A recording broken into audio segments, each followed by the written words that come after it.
बिस्मिल्लाहिर्रहमानिर्रहीम। अस्सलामु अलैकुम डियर स्टूडेंट, डियर व्यूअर्स। तो इस वीडियो में हम मैथमेटिक्स क्लास मैट्रिक 10th की मैथ के हवाले से डिस्कस करेंगे। इसका जो चैप्टर नंबर 1 है, जो है चैप्टर नंबर ये जो यूनिट 17 है, जिसका जो टॉपिक है सेट्स एंड फंक्शन। इसका जो पहला चैप्टर है वो सेट्स एंड फंक्शन है।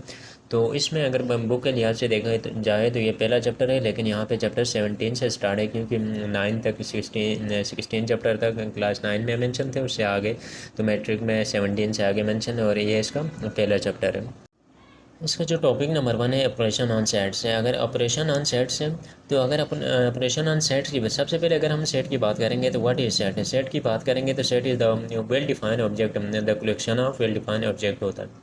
तो collection of well defined object का ये मतलब है कि अगर हमारे पास कोई भी नंबर्स हो, कोई भी एलिमेंट्स हो, कुछ भी हो, वट एवर में भी कोई भी चीज़ें हों जो मजमूए की फॉर्म में होनी चाहिए और ग्रुप्स की फॉर्म में होनी चाहिए, लेकिन उसमें जो मजमूआ और जो ग्रुप है वो किस में होना चाहिए, थोड़ा वेल डिफाइंड होना चाहिए, जिसको हम ईज़िली काउंट कर सकें, यानी उस ग्रुप को हम ईज़िली आइडेंटिफाई कर सकते हैं। इस तरह के जो ग्रुप या मजमूए को हम कहते हैं सेट्स कहते हैं। और सेट्स के लिए हमारे पास यहाँ पे जितने भी नंबर्स हैं, यानी रिप्रेजेंटेशन ऑफ नंबर्स ऑलरेडी यहाँ पे गिवन है, इसको जानना ज़रूरी है, क्योंकि these numbers are also belong in that set और these are also called element of that sets. तो इसमें जो सबसे पहले हमारे पास सेट ऑफ नेचुरल नंबर है। तो सेट यानी सेट के लिए ऑपरेशन, इसके लिए जो ऑपरेशन परफॉर्म करने के लिए जाहिर सी बात है कुछ चीज़ें हमें रिक्वायर्ड होती हैं, जिसमें जो अहम इम्पॉर्टेंट जो रोल है वो इन नंबर्स का है, यानी इन नंबर्स को हम एलिमेंट ऑफ दैट सेट भी कहते हैं। तो इसका जो सबसे पहले है set of natural numbers. Set of जाहिर सी बातें करने जा रहे हैं तो इसमें जितने भी नंबर्स उसकी आइडेंटिफिकेशन हमें होनी चाहिए। तो इसमें सबसे पहले जो है नेचुरल नंबर्स, नेचुरल नंबर को हम जो रिप्रेजेंट करते हैं कैपिटल एन से रिप्रेजेंट करते हैं, और इसमें 1 से ऊपर यानी पॉजिटिव 1 से ऊपर वाले सारे नंबर इंक्लूड होते हैं। सेट ऑफ होल नंबर्स उसको हम रिप्रेजेंट करते हैं कैपिटल डब्ल्यू से रिप्रेजेंट करते हैं, और इसी नेचुरल नंबर के अंदर हम 0 ऐड करेंगे तो ये होल नंबर बन जाते हैं।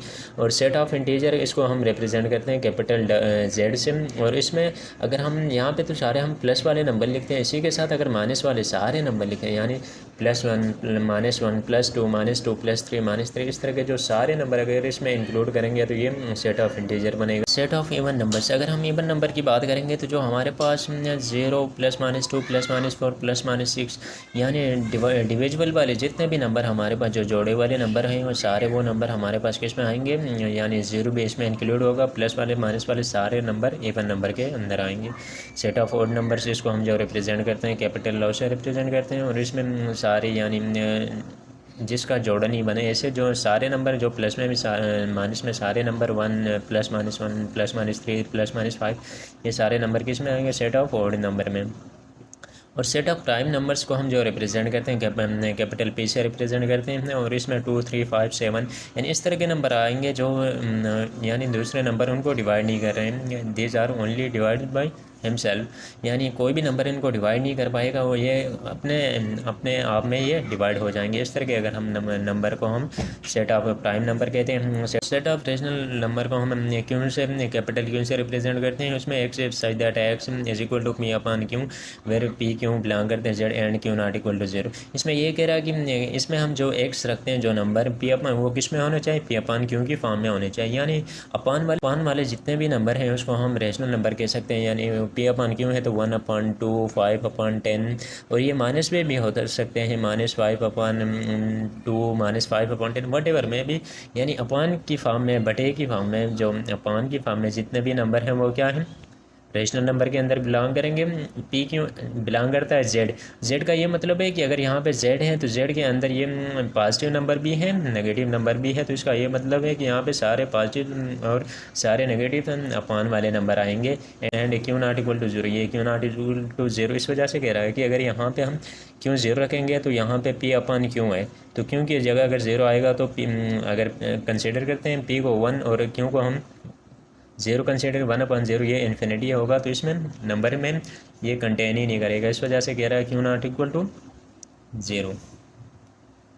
और इसी में सेट ऑफ इरेशनल नंबर है। इरेशनल नंबर को हमने कैपिटल क्यू प्राइम से हम रिप्रेजेंट करते हैं, x that x not equal to p upon Q.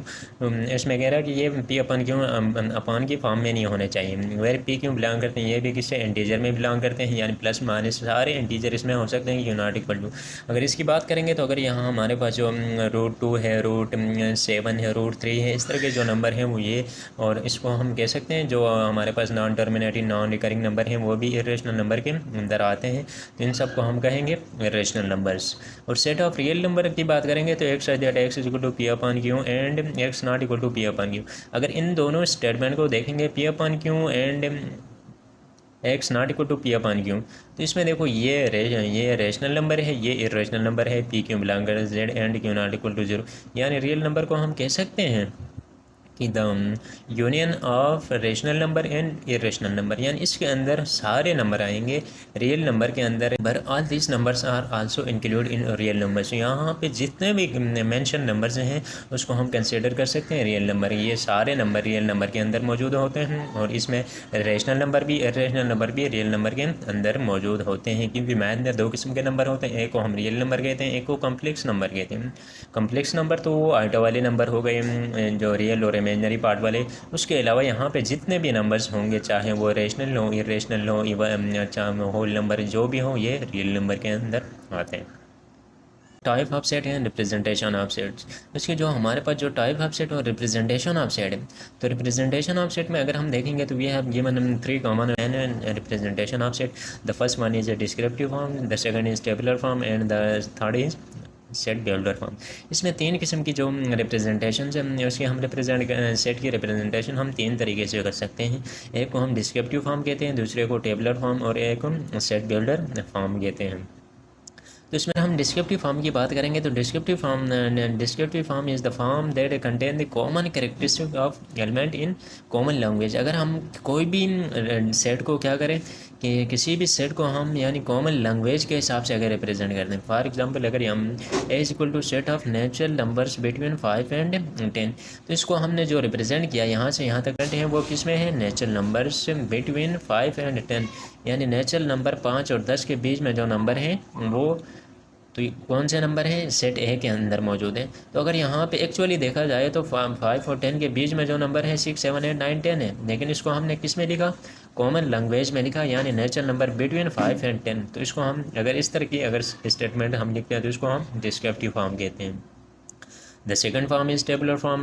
Tabular form, तो टेबुलर फॉर्म हमारे पास वो फॉर्म है जिसमें हम किसी दो यानी जो भी सेट हमारे पास गिवन है उसको कर्ली ब्रैकेट्स में लिखते हैं, यानी कर्ली ब्रैकेट्स के अंदर हम जो डेटा को जो एलिमेंट को हम रिप्रेजेंट करते हैं इसको हम कहते हैं टेबुलर फॉर्म, यानी ए इज इक्वल टू 6, 7, 8, 9। जिस तरह यहाँ पे 5 एंड 10 जो नेचुरल नंबर थे 5 और 10 में, तो ये नेचुरल नंबर हैं 5 और 10 में 6, 7, 8, 9। तो इसको हमने अगर इस फॉर्म में लिखा तो यहाँ टेबुलर फॉर्म में कर्ली ब्रैकेट नेचुरल नंबर के फॉर्म में जो लिखा उसको हम टेबुलर फॉर्म कहते हैं। और इसी में जो लास्ट जो हमारे पास द थर्ड रिप्रेजेंटेशन है सेट बिल्डर फॉर्म। इन सेट बिल्डर फॉर्म में रिप्रेजेंट एलिमेंट्स यूजिंग सैम्बल्स। तो हम यहाँ पे क्या करते हैं, सैम्बल से हम रिप्रेजेंट करते हैं, यानी इसमें A is equal to x such that x belong करता है N and 5 less than x less than 10। तो इसमें अगर हम किसी भी नंबर को यानी किसी भी सेट को अगर हम इस नंबर से सैम्बल से यानी एक हिसाब से हम इसको मैथ की लैंग्वेज भी कह सकते हैं, अगर इसमें हम रिप्रेजेंट करें set of natural number x such that x belong करता है एन, तो इसको हमने यहाँ से यहाँ तक जो नेचुरल नंबर का हमने वो ऑप्शन दे दिया, and 5 less than x less than 10। तो इसमें जो नंबर आएंगे वो 5 से बड़े और 10 से छोटे। यहाँ पे जो 5 और 10 ये लिमिट गिवन है, ये लोअर लिमिट है, ये अपर लिमिट है, इन दोनों के बीच वाले नंबर आएंगे तो इसको हम रिप्रेजेंट करते हैं 5 less than x less than 10। तो इस तरह की अगर हम किसी सेट को रिप्रेजेंट करते हैं तो इसको हम सेट बिल्डर फॉर्म कहते हैं। और जो टाइप्स ऑफ सेट की बात करेंगे तो टाइप में जो हमारे पास है एम्प्टी सेट और नल सेट। तो empty set having no element is called empty set, यानी अगर किसी भी सेट के अंदर कोई भी एलिमेंट मौजूद ना हो तो इसको हम एम्प्टी सेट कहते हैं या नल सेट। और इसको हम जो रिप्रेजेंट करते हैं एम्प्टी को इस साइन से रिप्रेजेंट करते हैं या साइन से हम रिप्रेजेंट करते हैं। तो इसमें जो फाइनाइट सेट है इसमें a set having limited number of element is called finite set, यानी अगर हमारे पास जो फाइनाइट सेट में क्या होने चाहिए, लिमिटेड नंबर्स होने चाहिए। अगर जो भी नंबर गिवन है उनका क्या होना चाहिए, जो लिमिट है यानी लोअर लिमिट और अपर लिमिट उसकी कम से कम वैल्यू और ज़्यादा से ज़्यादा वैल्यू हमें मालूम होनी चाहिए। यानी लिमिटेड कोई चीज़ें हों जिसको हम इजीली काउंट कर सकते हैं, उसको हम फाइनाइट सेट कहते हैं। और अनलिमिटेड जो चीज़ें हैं जिसका कोई लिमिट गिवन नहीं है, जैसा कि यहाँ पे 10 से आगे 10 20 30 आगे डॉट डॉट है, तो इसका ये मतलब है ये इनफाइनाइट है। इनफाइनाइट है तो ये इनफाइनाइट सेट में आएगा, यानी इसकी कोई बाउंड्री मौजूद नहीं है। आगे हम जहाँ तक जाएँ हम जा सकते हैं, यानी जिसकी कोई बाउंड्री मौजूद नहीं हो आगे, अगर हमारे पास कोई टारगेट मौजूद नहीं हो तो इसको हम इनफाइनाइट सेट कहते हैं। सबसेट की बात करेंगे तो a favourite element of set A is also an element of set B, then A is called subset of same B. तो इसमें अगर हमारे पास दो सेट गिवन हो जिसमें सेम एलिमेंट्स मौजूद हो दोनों सेट में, और एक में उससे ज़्यादा अगर जो सबसेट है उससे जो सुपर सेट है उसमें एक एलिमेंट या एटलीस्ट वन एलिमेंट उसमें ज़्यादा होना चाहिए, तो बाकी जो सेम एलिमेंट सेट के अंदर मौजूद होंगे तो इसको हम सबसेट कहते हैं। सुपर सेट में यही है कि अगर हमारे पास दो सेट हों लेकिन जो सुपर सेट है वो हमारे पास क्या होना चाहिए, जो सबसेट से यानी एटलीस्ट वन एलिमेंट से यानी क्या होना चाहिए, ग्रेटर होना चाहिए। तो इसमें अगर देखो x is equal to a i o u and y is equal to a b c, यानी ए से जेड तक सारे इसमें कैरेक्टर मौजूद हैं, लेकिन एक्स के अंदर क्या है ए आई ओ यू है, तो ये इसका क्या है, सुपर सेट है। इक्वल सेट है अगर two set A and B of same order are called equal set if the element of both set are same. अगर हमारे पास दो सेट हैं जो इसका ऑर्डर क्या होना चाहिए, इक्वल ऑर्डर होना चाहिए, और इस यानी सेम एलिमेंट होने चाहिए। कि इक्वल सेट और इक्विवेलेंट सेट में जो डिफरेंस है ये है कि इक्वल सेट में हम जो ऑर्डर है वो भी सेम होने चाहिए और उसके अंदर एलिमेंट भी सेम होने चाहिए, लेकिन अगर एलिमेंट डिसऑर्डर फॉर्म में हो यानी अंदर डिसअरेंज फॉर्म में भी हो मसला नहीं है, लेकिन एलिमेंट क्या होने चाहिए, सेम होने चाहिए। और इक्विवेलेंट जो सेट है उसके अंदर हम जो the two set A and B are to be equivalent set if their order are equal. इसमें अगर ऑर्डर इक्वल हो बाकी अगर नंबर का अंदर डिफरेंट हो तब भी ये क्या होंगे, इक्विवेलेंट सेट होंगे।